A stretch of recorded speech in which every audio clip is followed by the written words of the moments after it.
Si vous voulez voir des cercles et des droites, vous avez choisi la bonne vidéo. Vous allez découvrir le fabuleux théorème du point de Miquel. Mais pour le comprendre, quelques outils mathématiques sont nécessaires. Commençons par une définition géométrique de base que tout collégien se doit de connaître, la médiatrice. On considère un segment AB et on place C' son milieu. On sait que C' est à égale distance de A et de B. Mais existe-t-il d'autres points à égale distance de A et de B ? Eh bien oui. Il y a par exemple ce point C, qui nous donne un triangle ABC isocèle en C. Vous remarquerez donc que l'on peut créer une infinité de triangles isocèles en C en bougeant ce point. On observe que tous ces points sont sur une même droite perpendiculaire au segment AB, passant par C', son milieu. On l'appelle la médiatrice du segment AB. Ainsi, on peut définir la médiatrice d'un segment AB comme étant l'ensemble des points se situant à une même distance de A et de B. À l'aide de cette définition, nous allons observer une propriété surprenante dans un triangle. On considère un triangle quelconque ABC non plat. Traçons la médiatrice du segment AB en vert, puis la médiatrice du segment BC en rouge, et enfin la médiatrice du segment AC en bleu. On observe, dans un premier temps, que ces trois médiatrices sont concurrentes, c'est-à-dire qu'elles s'intersectent en un même point O. Et dans un second temps, que le cercle passant par les points A, B et C a pour centre ce point O. On l'appelle le cercle circonscrit au triangle ABC. Mais ces observations ne sortent pas de nulle part. Regardons ça un peu de plus près. Reprenons notre triangle ABC. Les deux médiatrices des segments AB et BC s'intersectent en un point O. Comme O appartient à la médiatrice du segment AB, il est à égale distance de A et de B. De même, comme O appartient à la médiatrice du segment BC, il est aussi à égale distance de B et de C. Ainsi, O est à égale distance de A et de C, donc il appartient à la médiatrice du segment AC. Nous avons vérifié que les trois médiatrices d'un triangle sont concurrentes. Maintenant, comme O est à égale distance de A, de B et de C, ces trois derniers points appartiennent à un même cercle de rayon OA, le cercle circonscrit au triangle ABC.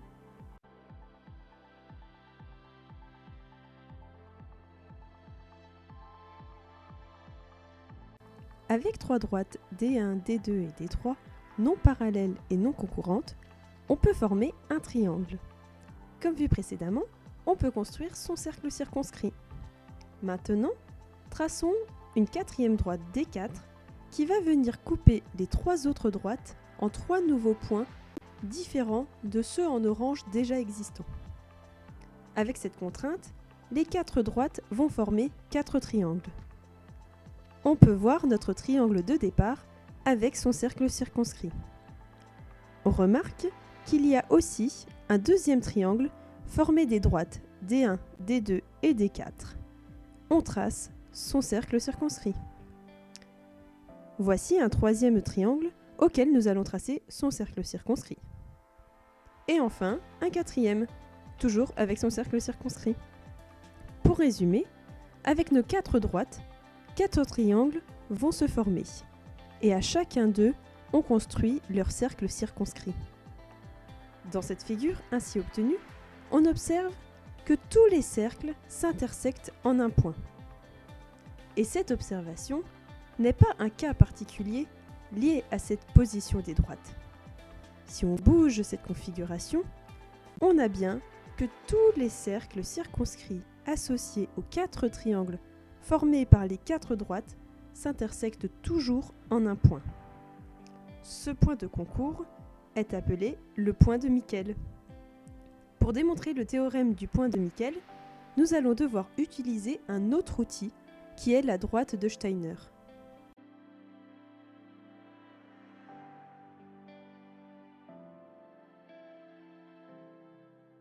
Prenons trois droites formant un triangle. Traçons son cercle circonscrit, puis plaçons un point M sur ce cercle. Ensuite, plaçons les symétriques du point M par rapport à chacune des droites formant le triangle. Nommons M1, qui est le symétrique du point M, par rapport à la droite D1. M2 par rapport à la droite D2. Et M3 par rapport à D3. On remarque que les points M1, M2 et M3 sont alignés. Et cela, quelle que soit la position du point M sur le cercle circonscrit au triangle. La droite passant par ces symétriques est appelée droite de Steiner. On a donc ce résultat. Si un point appartient au cercle circonscrit à un triangle, alors les symétriques de ce point par rapport aux côtés du triangle sont alignés. Maintenant, on considère un point N n'appartenant pas au cercle circonscrit au triangle. Traçons N1, N2 et N3, ces symétriques par rapport aux droites D1, D2 et D3 respectivement. On remarque ici que les points N1, N2 et N3 ne sont pas alignés. Autrement dit, si les trois symétriques de N sont alignés, alors N appartient au cercle circonscrit. Cela nous donne le résultat suivant. Si les symétriques d'un point par rapport aux côtés du triangle sont alignés, alors ce point appartient au cercle circonscrit du triangle. Les deux énoncés, donc le précédent et celui-ci, forment ce que l'on appelle le théorème de la droite de Steiner.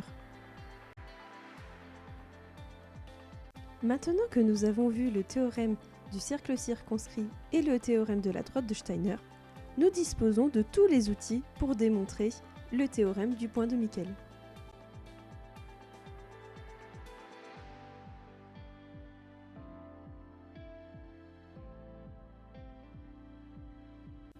Pour le démontrer, reprenons 4 droites formant 4 triangles. Traçons les cercles circonscrits de 2 triangles parmi les 4. Ces 2 cercles s'intersectent en 2 points. L'un étant un des sommets communs aux 2 triangles et l'autre un point que l'on nommera M.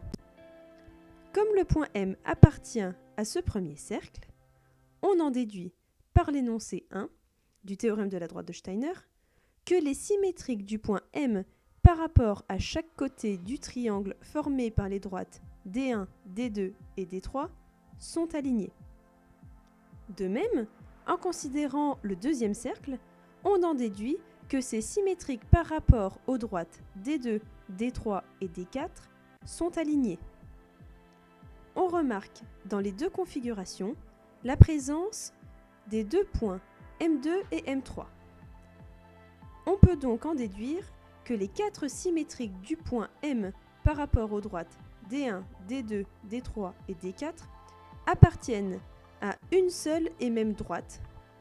Ainsi, les 4 symétriques sont alignés. Gardons ce résultat de côté.